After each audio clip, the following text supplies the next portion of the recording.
Almost over. Daddy's back. Daddy's not back. Bag of toys. Daddy's in Arizona smoking stogies. Alright. That's so good.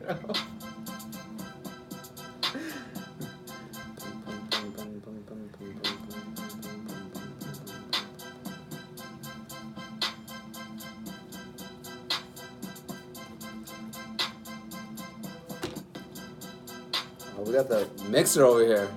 Probably mad scientists. Dude, we don't even need Mike. We don't need a We computer. him over here, We don't dude. need sound We don't drops. even need him. We don't need nothing. None of that. Alright, well, welcome back.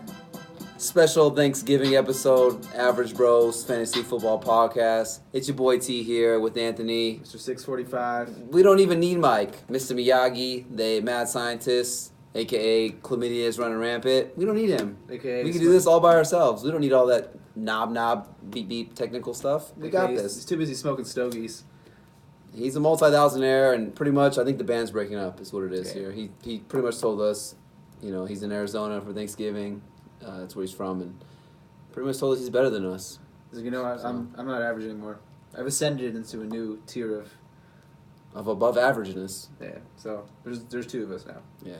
But So he's still okay. subpar of elite, so he's not that really good. But anyways, going to do a little Thanksgiving Day episode right here. Bang this out. 3 games here. What are the 3 games again? What are the games? We got the Chicago Bears at the Detroit Lions. Chicago Bears favored by 2.5 points, 39-point over under. We got the Dallas Cowboys in Dallas against the Buffalo Bills. Dallas is favored by 7 points, 45-point over under. And then we got the New Orleans Saints at Atlanta, 49-point over under. And the Saints are favored by 7 points. Only 3 Turkey Day games, but we're going to go over the Turkey Day games. Turkey. Turkey. Gobble, gobble, bitches. Did we do that last year? That's my turkey impression, by the way. All right, we can start with the first game. We got Chicago minus 2.5 at Detroit Lions, 39.5 over under. That would be the lowest over under of the week. The Chicago Bears game Yeah, is no, I lied. It'd be the Denver Chargers, but it's pretty close. pretty close right there. So it's Any over. game under 40 points, I feel like, is always a pretty low game. Obviously Vegas is not predicting a lot of points being scored in that game. If you can't score 20 points each, in a sense, I feel like it's always a low-scoring game. Yeah, if you have over under of 40 points, you're basically gonna start your elites in a sense, or your good players, and then you're not excited for those other players. That's it. So I guess we can start in this matchup, and I kind of just basically said everything. But Yeah. we can start on the Bears side of the ball. We start at the quarterback position. You got Mitch Trubisky.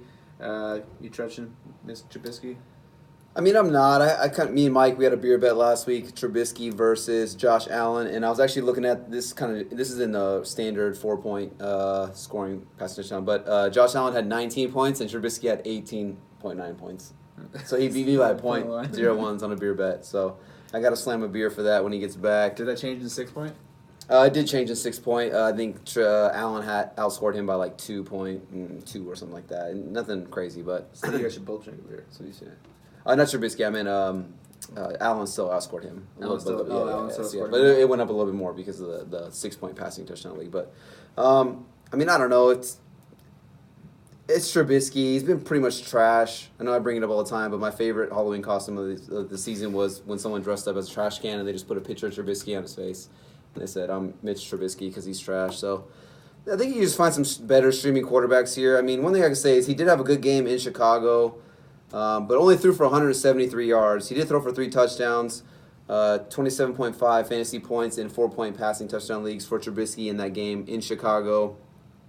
But I think there's some better options you can find here. We kind of touched on the waiver wire episode. We got Ryan Tannehill, who's, since he's taken over, has been the only quarterback that's been better than Ryan Tannehill has been Lamar Jackson, and he's pretty much the MVP of the NFL right now. But then you even got some good matchups, like Sam Darnold has got good matchups. I know you streamed Sam Darnold last week.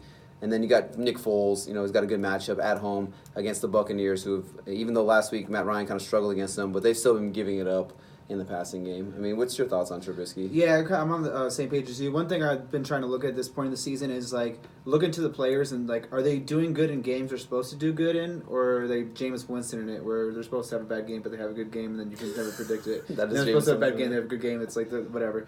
And it seems like, just looking through Trubisky's numbers, it's a little bit of that. It's like you have some bad defenses where he does poorly. You have some good teams where he does okay, and then some bad teams. 250-2 against the Saints. That was a pretty good game for him. Just it's kind of over the map, so it's kind of hard to predict. Only one game over 275 yards all year. The 2 games with 3 passing touchdowns. One was against Detroit, and one was Washington. So I think if you're hanging your hat on a big game from Trubisky, you're banking on that he can take advantage of the Detroit matchup again. But I'm probably trying to find a better option, like you said. Yeah, like you said, you got Sam Darnold out there. You got Nick Foles. I think Kirk Cousins was available in 40% of leagues. So there's a lot of good options on the waiver wire. You could probably work better than Trubisky. What about David Montgomery? This kind of kills me because he was kind of like one of like the preseason or the draft season guys we were like all in on. The college tape. I'd watch some college film on him, and he just looked. I mean, the guy is just he's a good football player. I don't know what it is. I don't know if it's a scheme. I don't know if it's the offensive line. I just don't even know. But last game against the Lions in Chicago, 17 carries. I mean, you like seeing the volume of 17 carries, but only 60 yards. He's just not being efficient on the ground. Although the Lions are giving up a ton of yards on the ground. Are you throwing him in your lineup? I'm okay with him this week. I think it could be a volume play. And they were playing last time they were playing. They did have Matthew Stafford in there, so it was. Let's see if I can find the score real quick. In that game, it looks like against Detroit, it was 20-13, so a little bit more of a competitive game, you could say. Under. Under. It was even under 39. So I do like David Montgomery a little bit more in this matchup. Like you said, 17 carries. I think with who's the quarterback? O'Driscoll with the quarterback, that you could see a little bit more of a blowout, and he could get in the 20 carry to maybe 22 touch range. Yeah. If he's the red zone back, so if he can get into the end zone. So standard, I like him more. PPR, I think if you have 2 top 24 plays, I might go there, but he's that cusp RB2 for me, just based off of volume and touchdown upside this week. Yeah, I mean, I have him in a league. He's pretty much going to be my flex guy this week, and this is a make or break. I'm already guaranteed to be in the playoffs, so this is a make or break game for me with him here. If he doesn't get it done against a Detroit defense that's not very good at stopping the running back, like you said, a game script could be where he could see another 17 to 20 plus touches in this game, and if he doesn't fall into the end zone and he doesn't give me double digits, he's just dead to me this year. I mean, next year everything changes, obviously, because last year I was not really big on Dalvin Cook. This year I love Dalvin Cook. I mean, we see how good he's doing this year, so next year things can change, obviously, but if he doesn't get it done this game, then I'm not throwing him in my lineup in the playoffs at all. I'm not going to risk throwing him. I don't even care how good the matchup is. I'm not throwing him in my lineup in the playoffs. If he can't get it done against the 31st or 32nd ranked run defense, I think that's what the lines are this year. Yeah, so you're basically going to call him into the front office, but David, take a seat. Yeah, take a seat, bro. Ride the bench, dude. So if you don't get it done, we're gonna leave you at home for the next 3 weeks. Yeah. You're a healthy scratch is what he's going to be for me for the next 3 weeks. If he can't get it done this week, and I want to see him get it done. I'm rooting for this guy because I think the talent's there. I just don't even know what it is, but yeah. Wide receiver side of the ball. For me, it's Allen Robinson. That's he's kind of a no-brainer at this point based off of target volume and what we've seen.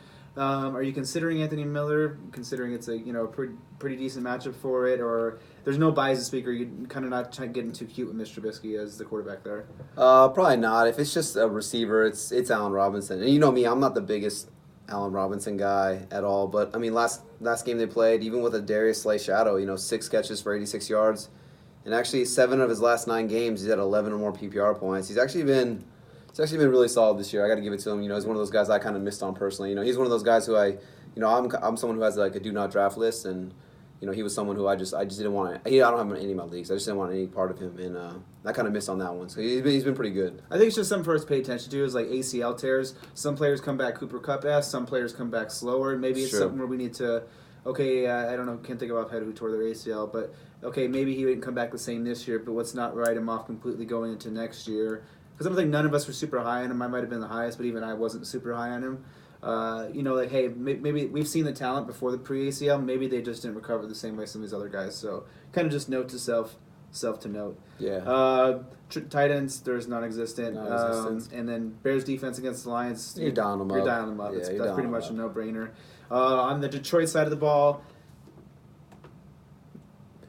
I'm definitely not dialing up O'Driscoll. He's just it's been rough. He got dead-eyed last week. Yeah, he definitely got dead-eyed. Yeah. He's like, O'Driscoll, get over here, boy. Whoop-ah. Yeah. So yeah, I mean, I was consider like I said, he was kind of like a deep streamer for me, and like that was in a plus matchup, and he didn't kind of do it last week. Defenses are probably trying to figure him out. This is Detroit or the Bears defense, so yeah, I'm not playing Driscoll. Any interest in Bo Scarborough, or you kind of like I said I feel like the bye weeks are gone. I feel like you have your 2 running backs. He's probably someone I'm just rostering for depth. Yeah. But I'm not starting this week. Yeah, me neither. I think we touched on it. Me and Mike touched on the waiver wire episode. Is he's getting some volume. I think it was 14 and 18 carries in back-to-back weeks. So you like seeing that. Some goal line carries too. Not much through the air he's getting, but yeah, I don't think he's existent. I'll let someone else buy that landmine, like I said, and I'll let them start them. And then even if he gets me, let's say he gets me 17 carries for 70 yards, cool, good. But he's not giving me any receiving upside. And if he doesn't fall into the end zone, he's not going to give you. And I think chances of falling in the end zone in this matchup are going to be. It's super tough. There's not going to be too many of them. If it is, it's probably them chasing, and those probably go to either Marvin Jones or Kenny Golladay. Yeah. So I guess those are the 2 guys you're considering. This week, honestly, I would probably try and find a better option if I could. Yeah. I mean, I feel like at this point, if you're in a PPR, it's a tough matchup for them against the Bears. I know they both. You're kind of praying for that big player, that touchdown in this matchup, and if you don't get it, I think you could be disappointed. One guy will probably have a decent game, but even then, both these guys could have just below average games due to the Bears' defense kind of shutting them down. So they're kind of risky plays for me, just based off of that. I mean, one thing I've kind of noticed here, just looking at the numbers, this is PPR-wise for Marvin Jones, but 9.5, 20, 12.5, 26.5, 6, and then 43.5, that monster 4-touchdown game. Those are the last 6 games for him. I think one thing for Marvin Jones that actually helps him out, he's a really good receiver, is just having Golladay on the field. I mean, we've kind of touched on it. There's certain players where when they have that number one opposite of them, it kind of actually boosts them and their potential compared to like just being the lone number one by themselves. So I think that, having Golladay out there, he normally draws the main focus of the defense or the top corner most of the times. So that kind of opens the door for Marvin Jones. So I mean, he's wide receiver 14 on the year in PPR leagues. I mean, I'm still starting to Marvin Jones here because he's got to throw the ball to somebody. I'm not relying on any of these running backs. I'm relying on these tight ends here. Hawkinson's been non-existent since like week 1, I think. And then Galladay's actually had a couple stinkers. I mean, just a couple games where stinkers. He's putting up 3, 4. So the volume's not really there. If he doesn't find the end zone, it's kind of tough right there. But if I was going to start one of the 2, it'd be Marvin Jones. I'd lean more over Golladay. More of a safety play if you're going to start one of them. Yeah. I'd agree. Detroit's defense, you're not considering that. No, not at all. In this matchup. We can go to the next matchup. We got the Dallas Cowboys. It is in Dallas against the Buffalo Bills. Dallas is favored by 7 points. 45-point over-under. I kind of like Buffalo with the spread. Yeah, I mean, people are sleeping on Buffalo. I think that they're way better than. They're 7-3. Yeah, for sure. Right? No, more than that. What's the record? I think they're 8-3. 8-3. Yeah. Yeah, people sleeping. Dallas had the ball. I mean, Dak Prescott, I feel like last week was his first bad week, and it was tough conditions. I mean, you saw him missing throws that were kind of uncharacteristic. Buffalo is a tough defense. I think, like we kind of touched on last week, unless you have some good options. One other thing real quick, watch the weather in these games. Because I pulled Dak Prescott based off of the weather. I didn't even want to chance it. So, if you're considering Dak Prescott and let's say like I don't know, I'm just gonna look somewhere down the line. Let's just say you're Carson Wentz against Miami or Dak Prescott, and you're kind of just making that decision. You're pulling your hair out, and you see that the weather. I mean, it's a dome game, but let's just say in one of these other games, like you see the weather's gonna be bad in one of these scenarios. Like, watch the weather at this point of year, because if the weather's bad with wind, snow, rain, it can affect the game. And 100%. We're getting to that time of year where you got to look out for that in these matchups. But with that said, I mean, I'm still rolling Dak out. I'm okay with that, especially in standard leagues. I'm still okay with it. I mean, he's been pretty consistent minus last week where it was just atrocious. Yeah, I think I saw a stat where it was the Cowboys offense at home compared to being on the road, and at home they just the numbers were just through the roof compared to being on the road. So I think a bounce back game for Dak for sure here. Yeah, Zeke still, like, you're lighting up Zeke. His equal is no one. Zeke is no one. Except for McCaffrey. Yeah, his equal is no one. His equal is no one. If you have McCaffrey, you're probably in the playoffs already. For sure. You might have first round bye. So you get to receiver side. Amari Cooper, I mean, back-to-back kind of stinkers. I know his home and road splits have been pretty different this year. Yeah. It's been something that's been brought up. I kind of do wonder if the last 2 weeks were a little bit of him fighting through injury, and he was not at 100% going against elite corners. And when you go against elite corners, if you're at 80%, it's tough to it's tough to beat these guys when you're fully healthy, and let Yeah. alone if you're at 80% and you're trying to beat these guys. He does have a little bit of a tougher matchup against Tre'Davious White, but like to point out, some he can be beat, Tre'Davious White. So, what's your confidence with Cooper at home? He's not on the injury report. I think you're still starting him unless you have elite options. But I mean, are you worried after 2 stinkers or? I mean, tough matchups. Last week at New England, it was raining. It's tough to throw the ball. You get Stephon Gilmore, who's arguably probably the best cover corner in the NFL right now. And then the week before that, at Detroit against Darius Slay, who's obviously another good corner as well. So just some tough matchups there. And I think the thing that kind of hurts him is when he goes against these top-tier corners is like, it's not like he's the only guy to funnel the passing attack through. I mean, you have Michael Gallup, who's kind of emerged in the second year. You got Randall Cobb, who's a savvy veteran. Witten's a good, veteran as well. You could dump the ball off too. Even Zeke out of the backfield. Tony Pollard's actually been getting more incorporated as well too. So it's not like he has to force the ball to Amari Cooper. So even if he's the first read in the offense, if he's blanketed, he might go to the second and third read, and then that's where he dumps it off. But I mean, with that being said, he is playing better at home, and I would just hate to have him on my bench and him throw up a 30 burger and then me regret myself. I'll take you got to the wave. You got to take the highs with the lows, and he's still a good runner, a pass route runner. So I'm still starting Cooper in this matchup. Yeah, we saw Tre'Davious White get a lead. I mean, even guys like Devontae Parker with even Fitzpatrick throwing him the ball. He's been been handled. So yeah, Michael Gallup in this matchup, or are you kind of? I like it. Again, I think this is another scenario with the whole Marvin Jones thing where I feel like Gallup benefits from having Amari Cooper on the opposite side because he'll draw the main corner or the shadow coverage from the opposing team, and that kind of just leaves the field open for him as well. But last couple games in PPR wise, 9.5, 24, 17.5, and 11. So some consistency, coming out of the bye. He seems like a guy who Dak Prescott has a good rapport with and he can rely on. And then just the Kellen Moore offense, I think, is really good. And just kind of one thing I've noticed, and you always touch on it as well, is the coordinators in these teams. You get a defensive coordinator, offensive coordinator. What kind of style offense and defense do they run? But Kellen Moore, Kellen Moore, Boise State product. And if you follow football at all, you can remember Kellen Moore. He was a quarterback for Boise State back in the day when they were just putting up 50, 60 points a game. They were just blowing people out of the water with how many points they were scoring. So he's obviously got that offensive mindset. He knows. I feel like he's got a good understanding of how to get the ball to these players. So You're saying Dawson put up 50 points this week? Not saying that, but I think he's he knows how to move the football for sure. Yeah. I agree with you. When it's not raining and you're not getting the New England. The refs aren't cheating for New England, calling ghost tripping calls and stuff like that. His third leg took him out. Yeah. That was ridiculous. Guy was Jason, getting pushed back, and he's like. Did you hear? It was Troy Aikman, the referee, umpire, or officiator, or whatever the fuck he's called. He was like, I agree with the call of Shipper, and Troy Aikman was like, yeah, he was just blocking him, and he was like, yeah, but his leg, you see his leg hit his leg, and he was just like, nope, he was just blocking him, and the guy was like, no, yeah, but it was a good call, and he was like, nope. No, yeah, dude, he's just getting blocked, and I mean. You got a 350-pound guy running at you, like, bull rushing you. You're going to knock back. Plant your foot to block. You're supposed to just let the guy go past you. Yeah. You starting Jason Witten in this one? Nah. Buffalo, me and Mike looked it up weeks ago. We were talking about Gesicki for a second, and then we looked it up. The number one against tight ends, and I was like, take back everything we just started to say and delete the last 2 minutes. The Bills? Yeah, so now there. We can just move Dallas defense and probably not. Probably not. You got some good offenses. We touched on the waiver wire episode. You got like the Jaguars who are available. They're at home against the Bucks. Panthers at home against Dwayne Haskins and the Redskins.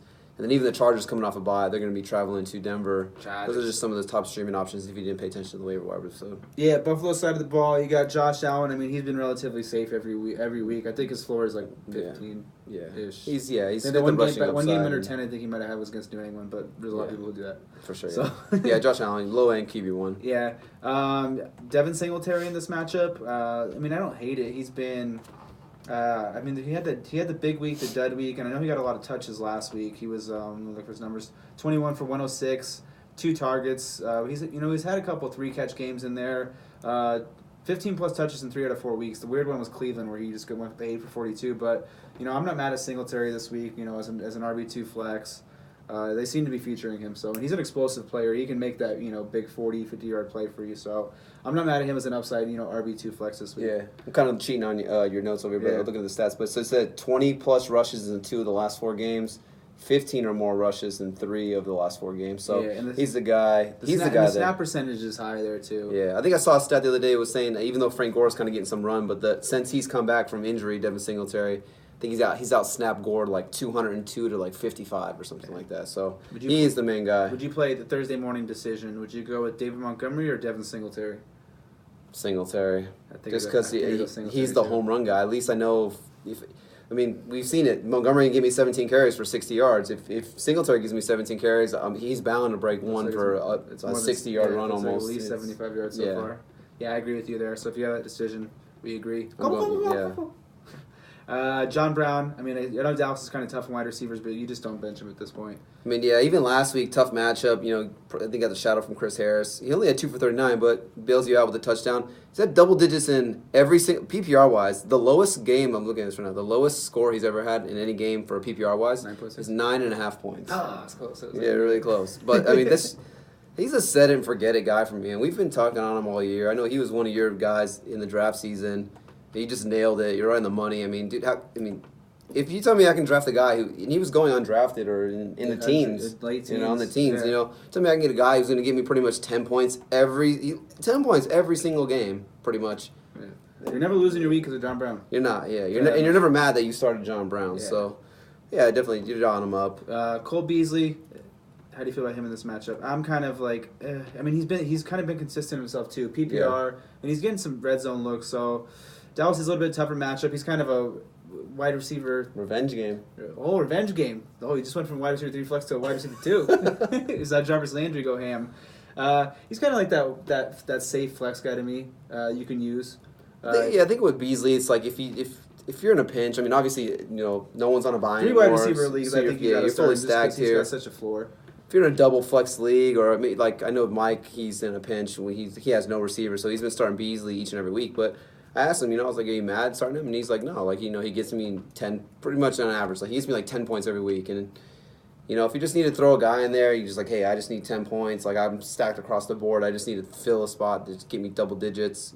Beasley's that guy. Yeah, and sometimes dual flex, having that 10 points week in and week out, it's the difference between winning a matchup and losing when someone gets a 2 and you get a 12. 100%. We can go on Buffalo's defense. I'm probably staying away from them in this matchup against Dallas. Yeah, Dallas at home. Dallas. Yeah, I'd probably be trying to stream a better defense. Yeah, they're a good defense, but probably not this week. I'm probably trying to, like I said, find a more upside option on the waiver wire where I can maybe get me a 20-point game instead of maybe 8, 9. And then Dawson Knox. Knox. Yeah, he could be a guy next year going forward though that he becomes more incorporated because I think he's a rookie. Or sophomore season. So one of those guys, who gets more incorporated into the NFL, could be a guy next year, a sneaky guy in the later rounds. Our last matchup on the Gobble Day, we got the New Orleans Saints at the Atlanta Falcons, 49-point over/under. The New Orleans Saints are favored by 7 points. Starting on the Saints side, Drew Brees, starting him. Dial him up. Alvin Kamara, Dial him up. Latavius Murray. I think you got to with the amount of work he's been getting lately. I mean, even getting goal line carries. He had 12 for 6. I don't.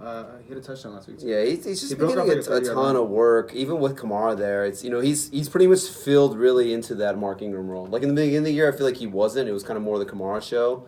Then obviously Kamara got hurt. And then it was the Murray show. And I think maybe he kind of earned more reps and more playing time with that.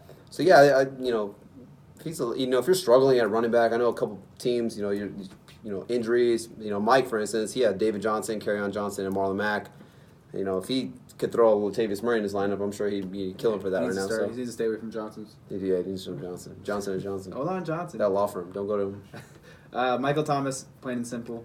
Set to forget it. Jared Cook, you considering him in this matchup against? Yeah, I think he's a top 5 tight end right now, and it just, with how thin the tight end landscape is, I know there's players who have been like up and down or boom or bust week in and week out, but I think you got to start Jared Cook here. Saints defense, I don't hate it. I know it's in Atlanta, but Matt Ryan just gets sacked. Yeah, he hasn't. He started off the year hot. I guess we kind of transitioned. So you're starting Saints defense, I think here, but kind of transitioned into Matt Ryan, but it's been kind of bad the last couple games. I think he started off the year 6 straight.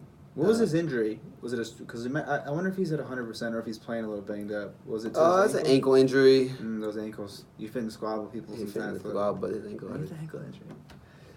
The New Orleans defense is tough. I think they're going to be able to I might try and find a streaming option if I can, but I'm not getting overly cute and trying to pull something out of my ass and make something happen. But I think he can get away from Matt Ryan this week. Like you said, he hasn't been that good last 2 weeks. I don't know if the ankle's still bothering him. Maybe he can't plant and push at 100%, but he's able to play and he wants to be out there playing. Kind of help his team win. They won 2 straight before this game, so I think there could be something up there. Yeah, I mean, since he came out of the bye, obviously, he got injured against the Rams, sat out against Seattle week 8, had a bye week, so he's had some time to heal and rest the ankle. But coming out of the bye, which you think maybe he'd be able to get back to that 300 plus passing streak that he started the year off with 6 straight, hasn't scored more than 17 points in 3 straight games. And then I know he's at home, he does play better at home, but there's some better options here. I'd actually go with a Nick Foles who's at home against the Buccaneers. I'd rather stream him. Even a Sam Darnold going against the Bengals. I'd rather start him. Maybe even a Tannehill. Tannehill. Dude. Maybe dial him up this week. So yeah, I'm not really sold on Matt Ryan right here. It's been pretty tough because he started off really hot and I don't know. It's just the Flames. The Hansel's been. He's the anti-Hansel. You got Zoolander. He is the anti-Hansel right now. Julio Jones starting, Calvin Ridley starting. Starting a running back here, Brian Hill, or no. He's been trash. I think the reports are Devontae Freeman practice. So if Devontae Freeman plays, I think I'm playing him. If Devontae Freeman plays, I'm playing him. Maybe. He offers the upside of the receiving game. That PPR, Brian Hill didn't PPR, really. I think you can play him. Standard, I don't know his workload yet, given that he's been gone for, what is it now, 3 weeks? 3 weeks, yeah. I don't know if they rush him back, and they're kind of out of it at this point, so it's do they kind of baby him into it, not risk him getting further injury, because I think he probably still has another year or 2 in his contract, so PPR I'm okay with it. Standard I'm probably trying to find, trying to find someone else in a standard, if I have the option to. Yeah, standard. Yeah, it makes sense. Yeah, but if I'm half-point PPR or full-point PPR and I got Devontae Freeman, if he's on the field, he's going to be in my lineup because, I know Brian Hill's been pretty bad, but obviously he doesn't offer the receiving upside of a Devontae Freeman. So yeah, if he's on the field, he's in my lineup this week. I'm imagining that the Saints are going to put up some points in this one, so they're going to be chasing. I would assume the Falcons are. Maybe it's a lot of. Maybe we can get 4 or 5 little dump offs in this matchup right here. Yeah, I agree. Austin Hooper's still out, right? Yeah, he's still out. 1 week, okay. Yeah. You're not starting the Falcons defense. They look good for 2 weeks, and then Jameis Winston just... Yeah, I'm not starting the Falcons defense against the future Hall of Famer. So. All right, well, it looks like that's all we got for our Turkey Day episodes. Gobble, gobble, gobble. Follow us, subscribe, gobble, gobble. Just if you're watching this in the comments, just write gobble, gobble. And turkeys. I've seen how many people get writing gobble, gobble. Yeah. Subscribe to the YouTube, subscribe to the Instagram, Mike, you usually do this. Where are you at, bro? We need you for this part. Well, one thing I can say is that since Mike hasn't been here, we haven't talked about dicks once. No. So I ruined it, but I decided to mention it. But. All right. Well, like we said, we want to get this Thursday night information out for you guys so we can get this out there so you guys can help you guys with your calls. Follow us on YouTube, the Instagram, the iTunes, rate us, review us. It takes literally 30 seconds to subscribe. Type in YouTube, type in Average Rose Fans Football, subscribe. That's all we ask. We're not asking for much. Yeah. So do that. If you got any questions for Thanksgiving Day lineups, you need something, just shoot us a DM on the Instagram. Shoot us a DM in the morning because around 2 to 7, you might not get words. Yeah, we have other lives as well. Our family usually gets pretty lit on Thanksgiving. So. We don't get paid for this yet, so. Yeah. So if you could ask us questions while we're lit, but the answers might not make sense. They might, but who knows? So, all right, that's all we got for this episode, and we're out. Good luck, boys. Wait.